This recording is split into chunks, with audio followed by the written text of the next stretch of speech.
So this story right here is wild. It's insane that this is happening in the year 2022. So the AP says, Alabama pausing executions after third failed lethal injection. So let me give you the specifics. They say Alabama Governor Kay Ivey sought a pause in executions and ordered a top-to-bottom review of the state's capital punishment system Monday after an unprecedented third failed lethal injection.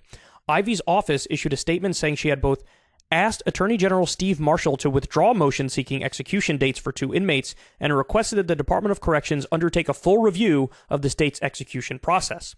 Ivey also requested that Marshall not seek additional execution dates for any other death row inmates until the review is complete.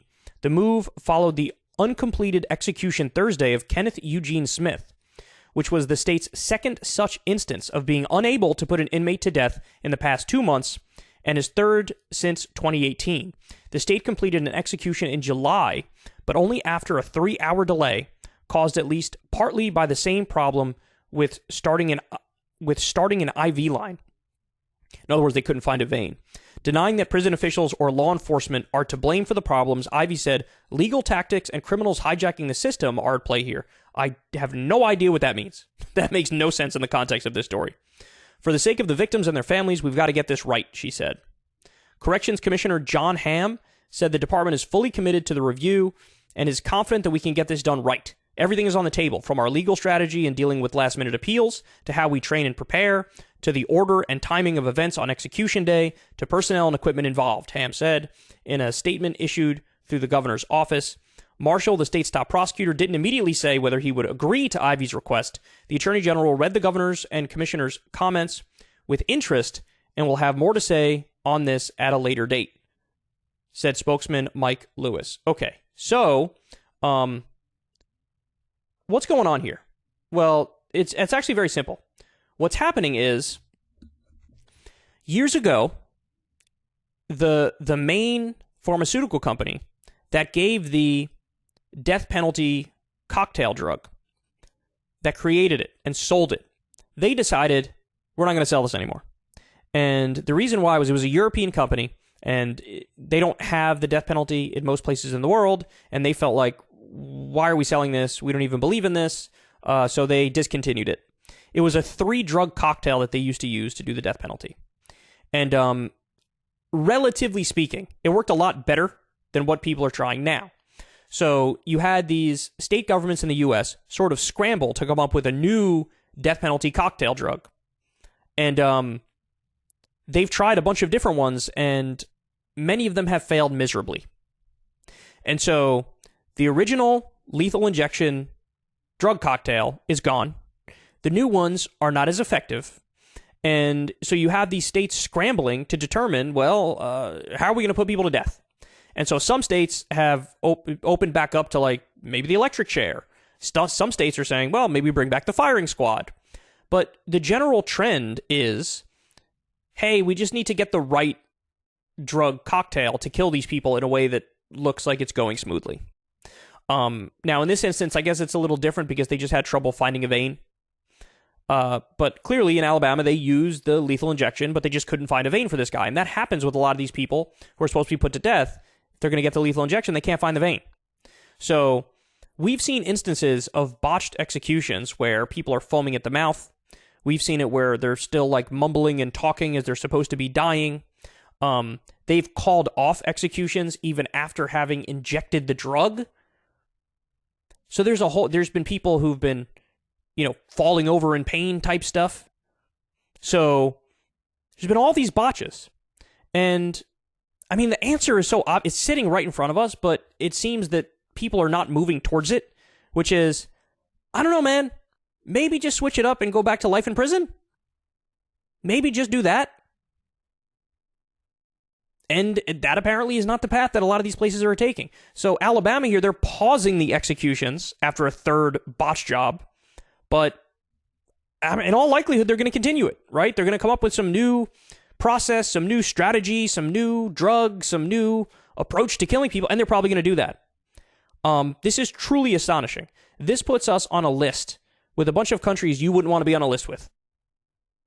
The fact that we still do the death penalty. Now, look, I understand the argument that if you have some horrendous criminal that shows no remorse. There is zero hope for rehabilitation. They're just a monster. And you can get into details of specific crimes where I would be very comfortable saying, if we know that fucker did it, put him down, I won't shed a tear, right? But really, the question here is about the system. Because anytime you have a death penalty system, even if you try to make it as foolproof as possible, 4% of the time, you get the wrong people. Even with all the appeals process and everything. 4% of the time, you get the wrong people. Okay? So that means if you support the death penalty, you support murdering innocent people 4% of the time. Now, I can't live with that. So I'm willing to sacrifice and say, I know there are some people who I'd like to see dead, right? But if it's just life in prison without the possibility of parole, I'll take it for them. Because this shit that we're doing here is beyond criminal. Beyond criminal. There's been, since they've gotten rid of that old school death penalty drug cocktail, there's been so many botched executions. And I remember because we've covered them. And this doesn't seem to, make news nearly as much as it should. I mean, it says so much about us morally and ethically in the country, and it's just swept under the rug. So, no, don't just pause the executions. Stop the executions. Make it life in prison without the possibility of parole. And let's finally get past this phase, this barbaric approach to dealing with crime. Because clearly, look, at a certain point you have to say, based on the evidence and based on everything that's unfolded, at what point is the state the criminal, right? At what point it's the state that are committing the crimes? I mean, that's what it is, right? So to show you that murdering innocent people are wrong, we're going to put a system in place where 4% of the time we murder innocent people. Okay, so by that logic, don't you have to put the death penalty to death and get rid of it? Especially now that it seems like most of the attempts to kill people are just botch jobs. And by the way, understand that the lethal injection, the whole idea behind the lethal injection in the first place, was about making us feel better about what we're doing. So it's a way to make it look like this is just methodical, meticulous. It's a medical approach. That's what the idea was. But really, you can't put lipstick on the pig that we are murdering somebody as a society with our money, in our name. So look, it's time to wrap it up, man. It's time to wrap it up. This shit is getting out of hand. And we're going to keep seeing botched executions in the near future as long as these states are killing people. Because again, they haven't come up with a good new way of doing it with a new drug cocktail. I would almost much rather have just a firing squad back in every state in every state that has the death penalty. If you're going to keep the death penalty in place, at least be more honest about it and make it less painful. And that would be the firing squad, right? So, anyway, there you have it. Alabama pausing executions. Let's hope they don't restart them. If you want to see me and Crystal Ball interview legends like Noam Chomsky, Cornel West, and more, subscribe to Crystal, Kyle, and Friends on Substack. $5 a month gets you the video version a day early. Remember, we take 0 ad dollars for this podcast. Or you can sign up on Substack for free and get the audio version a day later. Link in the video description box below.